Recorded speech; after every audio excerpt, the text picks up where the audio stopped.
શિયાળાની ઠંડી શરૂ થતાં જ 55ના ચોરો છે એ એક્ટિવ થઈ ગયા છે.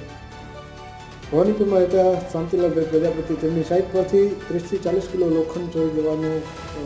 નજર આવતા તેઓ તપાસમાં નીકળ્યા હતા અને મદીનાનગરની બાજુમાં આવેલ ભંગારના વાડામાં તપાસ કરતા ત્યાં સીસીટીવીના આધારે જાણવા મળ્યું કે તેમનું 30થી 40 કિલો લોખંડ છે એ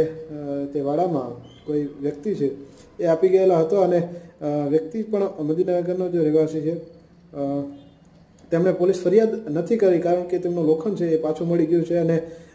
બીજો સમાચાર એ છે કે ભવાનીપુરના રોટરી ક્લબ વિસ્તારની બાજુમાં આવેલ શિવ મંદિર અને એની બાજુમાં પટેલ સોસાયટી જે નવી હમણાં બની છે ત્યાં રામજીભાઈ કોહલીનું મકાન આવેલું છે. તેઓ ખુદ મુંબઈ રહે છે પણ મકાનને અહીંયા તાળા મારેલા હતા અને ઘરવખરીનું સામાન હમણાં જ થોડા સમય પહેલાં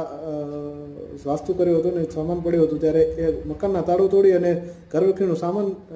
ચોરો છે